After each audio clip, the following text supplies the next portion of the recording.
Hey everyone, so the mirror match has happened. Salty has matched Faye.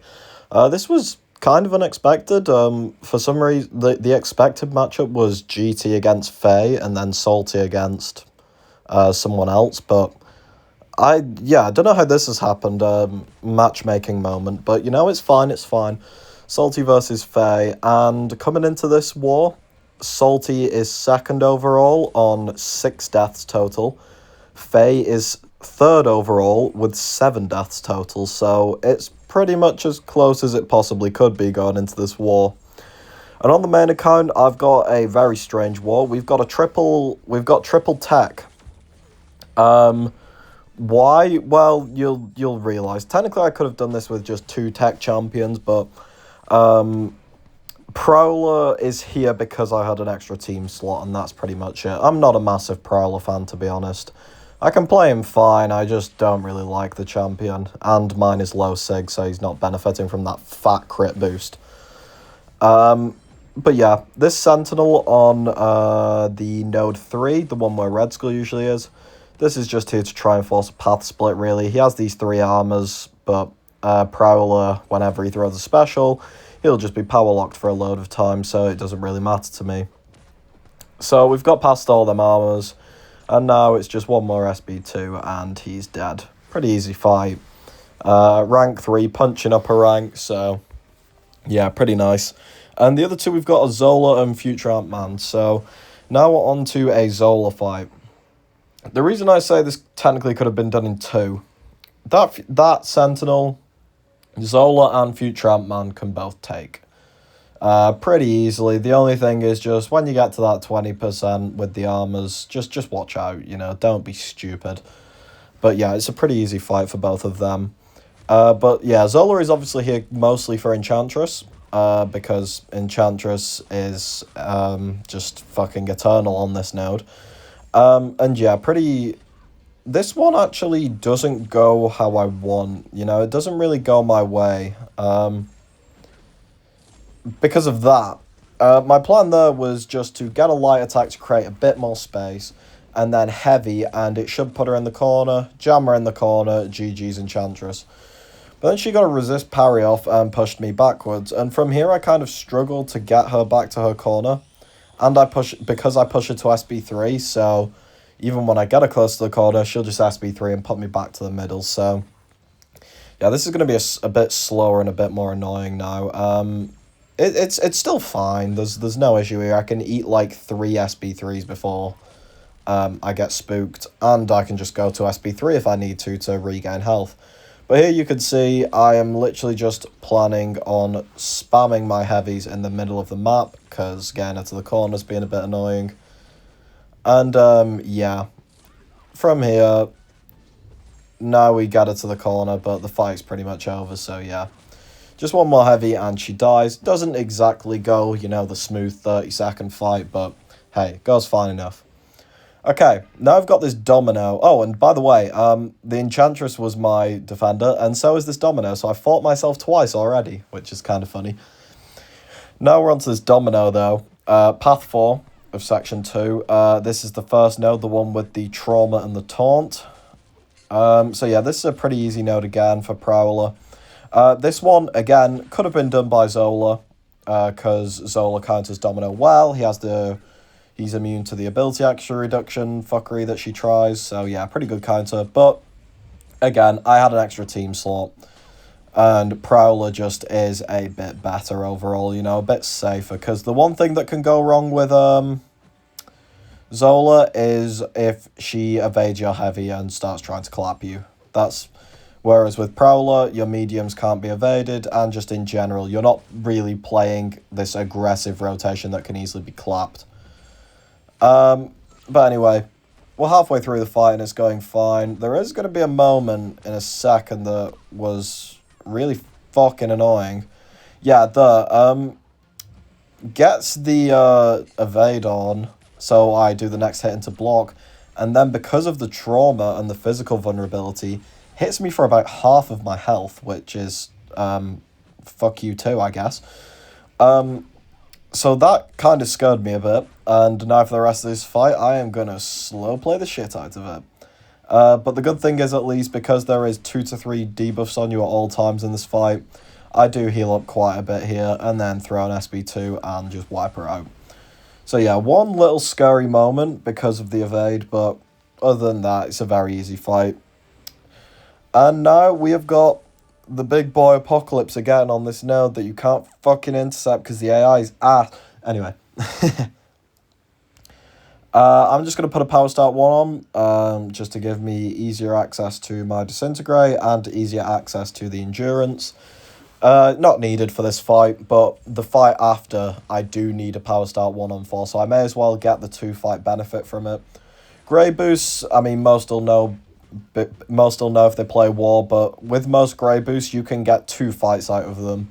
You know, an average fight is like a minute to a minute 30, so, you know, that's 2 fights out of them easy. Sometimes if you're really quick, you can stretch a third from it, but yeah. Also, yeah, please ignore whatever the fuck that was. My controls were going absolutely nuts in this fight, so I was getting a bit worried, I can't lie.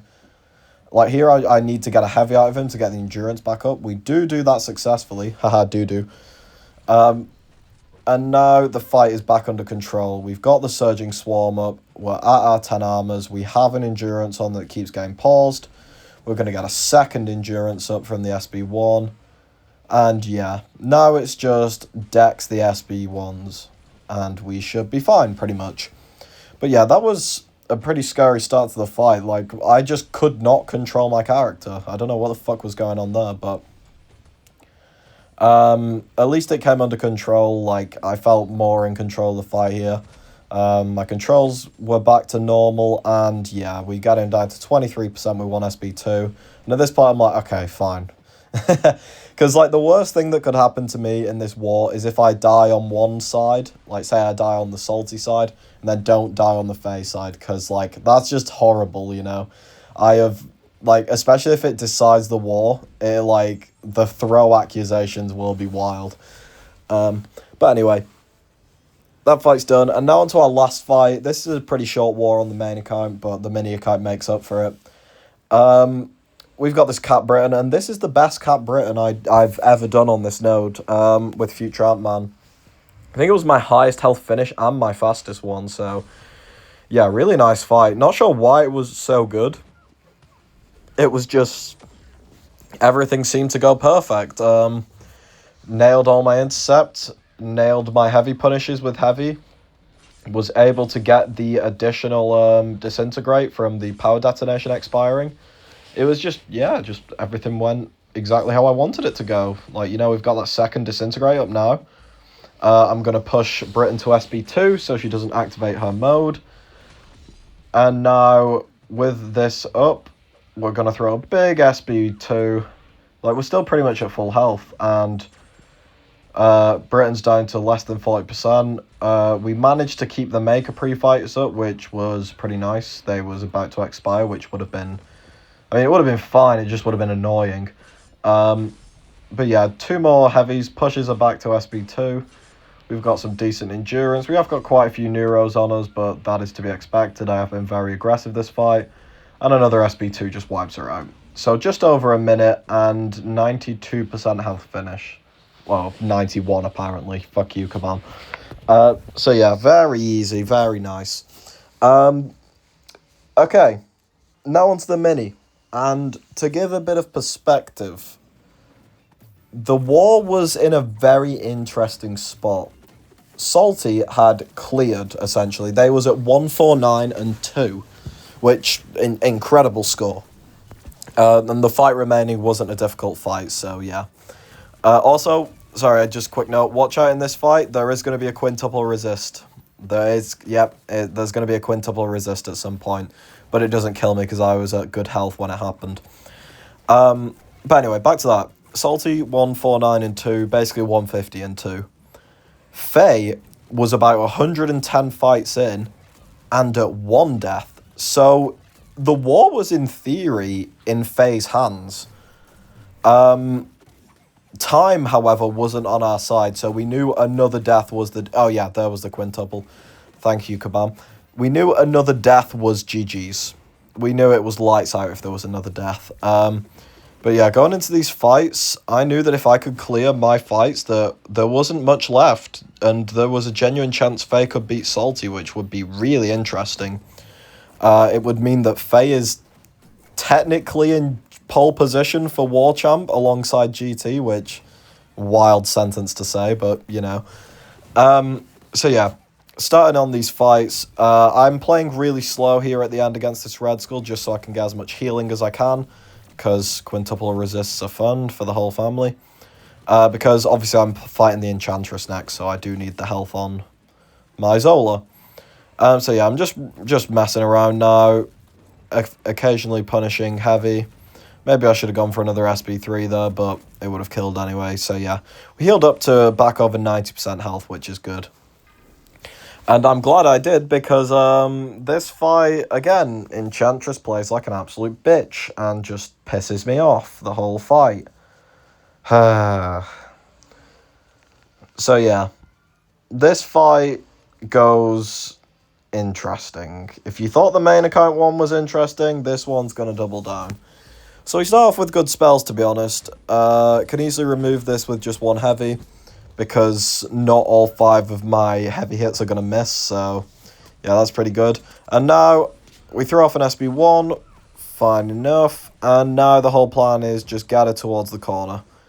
Except I slip a parry, and she fucking throws me back again, and I'm like, great, well, this is pissing me off. Let's start charging our heavies, let's go.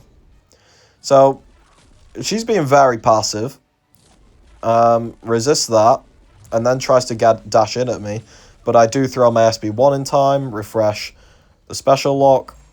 So this is okay so far. Pretty good, actually, to be honest. We get 2 heavies off. She does SB3, but that's fine. She's below half health. I'm not really worried at this point. Like, what? It did like 20% of my health, if that. The dex, though, was unnecessary, but still fine, you know. Pushing her back towards the corner now, and I SB1. So now she's in the corner, I should be fine to get my whole rotation off. And then she quintuple resists. What the fuck is this RNG, Kabam? 2 quintuple resists in a single war. 2 of them. That is stupid odds. So now here I try to get the finish off, but she SB3s again, which is just fucking annoying and such a waste of time, because guess what, Enchantress? You're fucking dead. What a waste of time. 2 quintuple resists in the same war. Perfectly balanced, as all things should be. Thanks, Kabam. But anyway, now we go on to section 2. We are on path 7, the Thorns node, and Onslaught. So this is just an easy wolf fight.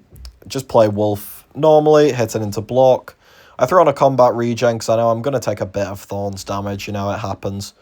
But yeah. Essentially, as long as I just hit into block for most of the fight and then throw big SB2s, this is just a very easy fight overall, you know. Fine by me. Pretty easy wolf fight. Yeah, because of the combat regen, we're still at full health 30 seconds in, which is nice. We got our 3rd howl off, and now we're going to go in. First big SB2 gets ripped. And you can see it shredding Onslaught's health pretty nicely. Fires off his own SB2, but that's fine. We can use the end of the his own SB1, sorry. We can use the end of it, though, to howl, which is pretty good. And now, because he's at 38%, essentially just do the same again, and he should pretty much fall over. So yeah, pretty easy fight. It was the later fights that got very interesting, especially because of my inability to read. So yeah. Now we're just waiting around now. I'm going to throw off one more howl. I won't be able to get to 10, which is annoying. Especially because this aggressive AI. But let's just throw the special anyway. And it should pretty much kill. You can see his health is chunking down pretty fast. 7, 6, 5. Down to 4. And it's plateaued a bit. So just a few more hits and he is dead. A couple potions because of thorns, but nothing crazy. Pretty fine by me. So now we are on to the Zemo. And I'm using Shank here, a bit of an unorthodox counter. The main reason I'm using Shank here is I'm going to 5 combo, 3 combo. None of these put debuffs on that he can cleanse, because Zemo can't cleanse stun. So just do them combos, and then heavy to reset. And when he gets his root up, I'm just going to special to get out of it. Pretty simple. However, as soon as I went in, well, not as soon as I went in, but a little bit after going in, I realised he's not even going to get his root off on me, because the 5-hit, 3-hit combo only triggers 1 fatigue a time. So, basically, he's going to barely get his fatigues off. Like here, I take him down to exactly half health, and he's only used 2 of his cleansers. So, I realised at this point, I'm like, oh, wow, I actually might be able to do this without a single root phase. So yeah, that's essentially the plan again. Just going to build up to another SB2 with my chi charges and just wipe him off the map, pretty much. 5 combo into the heavy. And now, because he's at 1 cleanse charge, I'm going to 5 combo straight into the SB2. There we go. He tried to trigger root, but I'm mid-special. And there we go, dead. Less than a minute, full health, 0 damage actually taken. Because I healed slightly. Okay, now the fights get interesting. First fight, Rich get rich in Nefaria. It's revenge time, bitch. Coming in with a slightly different strategy. Well, first part of the strategy is don't fucking try and dex the SB1 if he throws it into your block. Second part of the strategy is I'm just going to go fucking nuts and hope that it kills. Yeah, that was literally my whole strategy, is to do this 3 times, the whole rotation up to SB2 and let him go to SB3. Do that 3 times and hope it kills.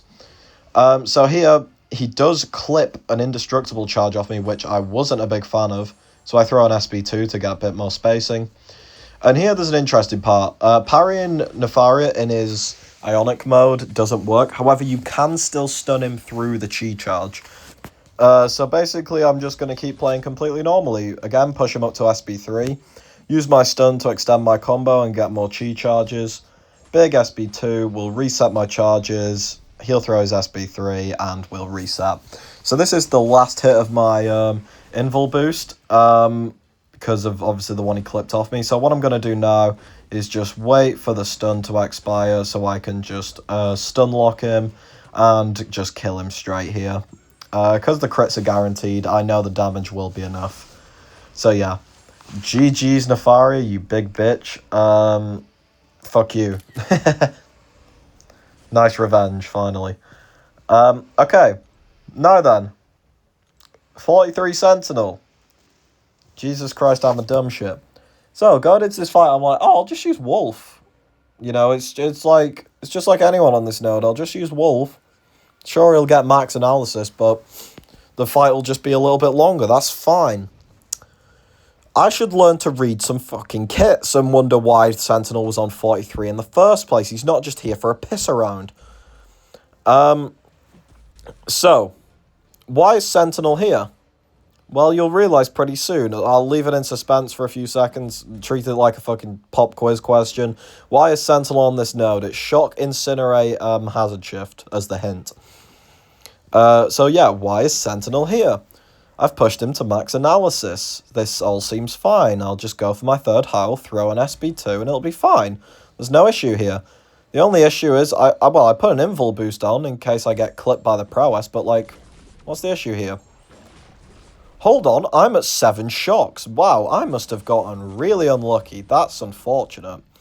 Kind of annoying, but it's fine. I will heal a little bit with my curse. And yeah, it'll be fine. Nothing wrong with that. So yeah, I took 7 shocks, and I was like, ow, that's pretty unlucky.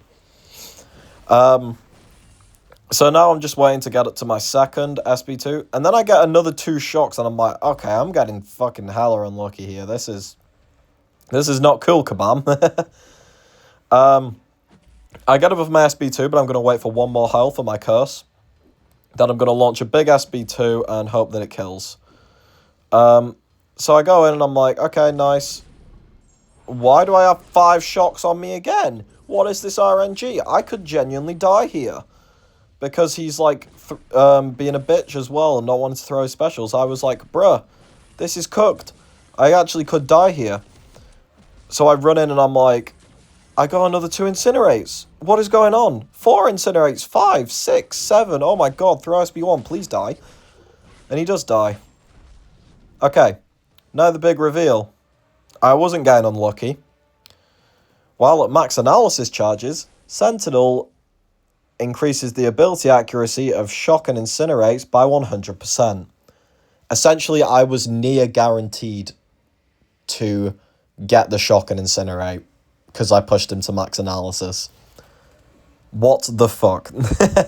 I should really learn abilities because that could have killed me if I was slightly more aggressive on hits that weren't into the block. That is dumb. So yeah, read abilities, guys. Don't be like me, where in like an important mirror match war, you nearly cook yourself because reading is hard. So yeah, after I eventually cooled down from that and found out that I had no reason to be angry, I was just a dumb shit. Here we go into the final fight of the war, and it is this usual Solvarg. So I get clipped by that, which was uncool. But I SB2 to get myself out the corner straight away. And this fight is going to be like quite a few we've done in the past. It is just a straight up 3 SB2s dead. But yeah, going back to that Sentinel fight quickly. Obviously, because the score was still 2-1, if I'd have died there, that would have been horrendous. Like, especially because I would have died due to my own stupidity. That would have been disgustingly bad. What I should have done, in theory, is throw my SB2s into his block and just eaten the bit of damage that comes after from him hitting me. Because, like, him hitting me wouldn't have done 50%, especially because I had the invul for, like, the first part of it. Like, I should have just done that. Better option is just do not take that fight with Wolf, use something else, but yeah, that was kind of scary, kind of spooky, can't lie. But anyway, this fight is nearly done now, so I'm pretty happy that this war's about to be over for me, so I can sit back and relax with no deaths on either side. I do get clipped again, but it's fine, it doesn't do much damage. So I'm going to Howl again. I'm not going to be able to reach 10 charges, but I'm just going to throw it anyway because he's at 15% now. Back into his orange mode, so he's a bit less tanky. SB2 pops off. 9, 8, 7, 6. Yeah, he's ticking out now. GG's, bye-bye Solvarg. So yeah, war done on both sides. No deaths, but Faye had a late implosion. Sadly, Faye did not clutch out. So Salty wins. Salty 3-0. Faye 2-1. Still really high seasons for both of them. Can both get podiums. So yeah, I wasn't too fussed. I win either way. So see you next time.